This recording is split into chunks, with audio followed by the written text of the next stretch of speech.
So while Stephen was out at Vertiac, I had someone come and take the pool away.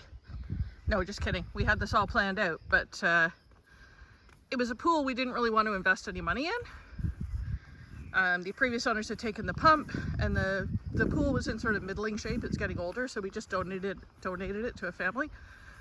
And now we have no more pool sort of semi-eyesore. What do you think, my love? I think it's awesome. Yeah. It's just sand underneath here, so. I wasn't sure if it was maybe fiberglass. No, Oh no, you're right. sand. You just scraped it up. It's just sand. Interesting. Yeah. Okay. Yeah. We can make a sandbox. Yeah. I wondered about a place to put the table. Yeah. I don't know. Anyway. Well, there you go. What do you think? I'm glad that it's gone. I yeah. mean, when we first saw this chateau, the very, very first time, we were over on the other side of the road, and I looked through and said, hey, look, there's a pool. And Sarah immediately said, no, there's not. And I agree with her. It was not a very attractive thing. So yeah.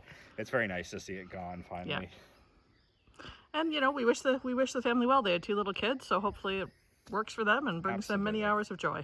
Absolutely. Yeah. No, I mean, if someone can make use of it, all the better. I don't think we were ever going to, so. Yeah, exactly. Yeah. It was a matter of where we were going to invest the money, right? We would have had to spend some to replace the pump and maybe do some pipe work. So it was just like, well, there's probably better places we can spend that money than a couple of years, and then we'll look long term at getting an in-ground pool. Yes, however, this probably will be where the in-ground pool would go eventually. Yeah, you say that, but I'm targeting behind this little copse over here so that it's even a little more remote from the road. So sure, we can discuss. Yeah. It's not going to be this year, shall we? No, that's true. Yeah. I think we've got time. Yeah. So yay! Great. Big project done. Woohoo! Another one down. Well, we're back in the kitchen again. And this time I'm making traditional English scones, or scones. So far I've just added 2 3/4 cups of flour, and I've got some currants. You can use currants, raisins, sultanas, whatever you would like, soaking for about 10 minutes in warm water, just to open them up and soften them. So I added a little bit of salt and a little bit of baking powder to the mix. And now I'm going to add in a 1/4 cup of butter, unsalted butter, and rub it in with my fingers. Okay, so I have blended the butter in, and it's now getting to a bit of a crumbly sort of texture to it. Now we'll add a little bit of sugar to that and start with the wet ingredients. So now we're onto the wet ingredients. So there's the drained raisins, 2 eggs, and milk. And we'll just combine that together in a separate bowl from the dry ingredients. I've made a well in the center of my dry ingredients, and we'll just pour in the wet mixture. Get all those raisins in there. And the idea now is to mix this together. Ideally, you would use a baker's knife, but we don't have one, so we'll just use a regular knife. And the idea is to get a thick dough in which to form the biscuits, or the scones. So this is just a kneading process. It doesn't need to be overly kneaded. The dough might be a little softer than it needs to be, so we'll add some more flour. And it's just a matter of kneading it, folding it, until it starts to spring back. That's the key. Because there's no leavening in here, right? There's no yeast or anything, so. That's right, yeah. So you're just looking for that consistency of firm, but has some pliability to it. And by folding it over and over again too, it actually adds a little bit of air into the dough, which creates the nice light fluffiness of it. I've rolled out the dough to about 1 inch thick, and now I'm just using a cup and cutting out my things, my scones. I have now popped them all onto a baking sheet on top of parchment. It says to let stand for about an hour. We're a little pressed for time, so I'll probably leave it stand for 10 minutes or so, just to let it puff up a little bit, and then we'll pop them in the oven. after doing a bit of an egg wash over top, and they should be nice and crispy, ready for the party. Last step before going into the oven is just to take an egg and give it a little bit of a scramble and wash the tops of these. The trick is not to wash the sides because it will stunt the growth or the expansion of them. So it's really just want to get the top moist. And this will create a nice little crispy brownness to the tops of the scones. And for those of you who are wondering about the fact that these are so close on the tray, it was actually a video I watched of Mary Berry, the Great British Bake Off host, and she was saying that actually it's a benefit to have them close beside each other because it helps them rise together. Otherwise they'll tend to expand versus rise. So I'm taking her advice. There we have it, fresh out of the oven. Nice and golden brown, and they've puffed up really nicely. So hopefully they taste as good as they look. And there's the finished product.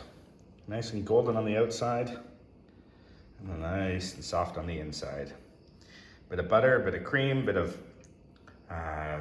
clotted cream and jam, and away you go. Absolutely delicious. It is all going on this morning. We are off to a Queen's Jubilee party this afternoon, and Steve is making scones and I am making a fruit dish, which we will see evolve. It's a recipe I've had for a while. I don't remember where I picked it up, but I might also do a fruit tray because I've been watching Instagram things and it's been good. I'm starting with a pâté brisé, which is good for salted and sweet items, basically savory or sweet. And I'm gonna cook that basically until it's done because I'm just adding toppings on top of it, so I need it to be mostly cooked through. While the pastry is cooking, I am going to take what I hope is the equivalent of cream cheese. I picked this because it's a whipped fouetté cheese. It does say with salt, and it's a little bit saltier than I'd like because I'm gonna mix it with sugar, but we'll see how it goes. You can find cream cheese here, but it's not really in every store. So I thought I would try a local mix instead. Test batch made, test batch is good. So we'll just keep mixing the cheese and the sugar until it tastes about right. You want it to be sweet, but not like sickeningly so. This cheese is working out brilliantly because it's so much softer than a standard cream cheese. So it actually just whips really nicely and it's gonna spread like a dream. So if you can get this, use it instead. The pastry is out. Unfortunately, it hasn't bubbled too much. It should make a good base for the spread and the fruit. Oh, did I mention fruit? While this has been baking, I've been slicing up some fruit fairly thinly because we're going to arrange it prettily on top of the whipped mix. And that's going to be our dish. All right, put big dollops of the spread over there. We'll just spread that out fairly evenly, and then we'll start adding some fruit.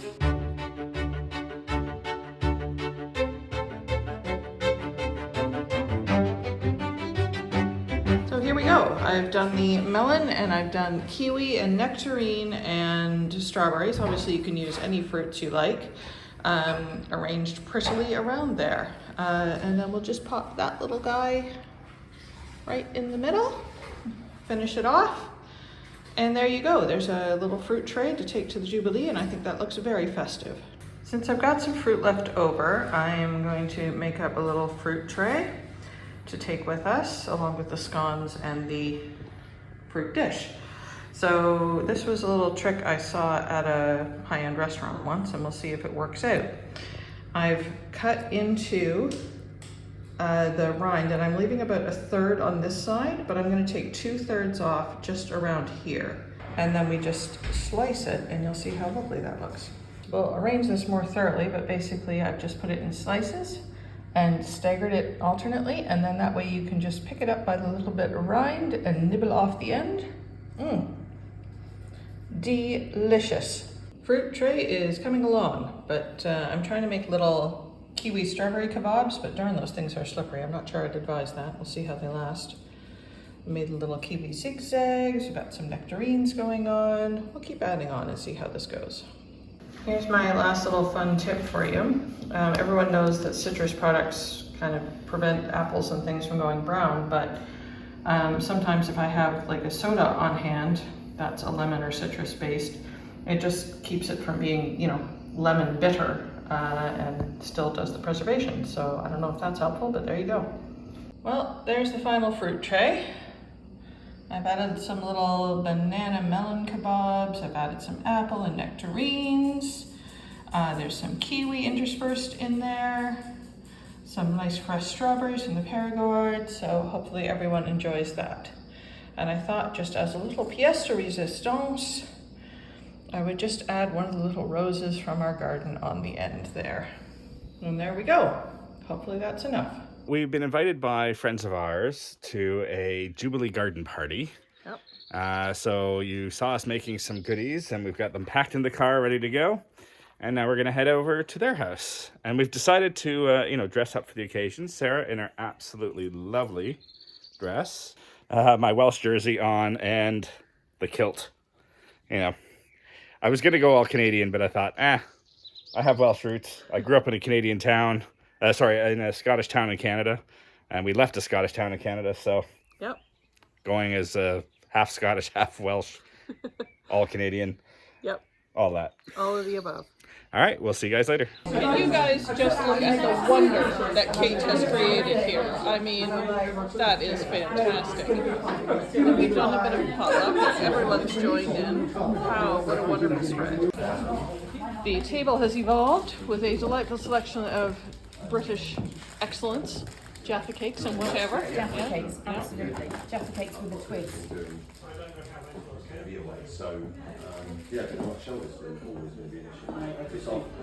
I wanted to introduce our wonderful hosts, Kate and Julian, who run Gîtes down in this area. So why don't you tell us a little bit about your ancienne gare?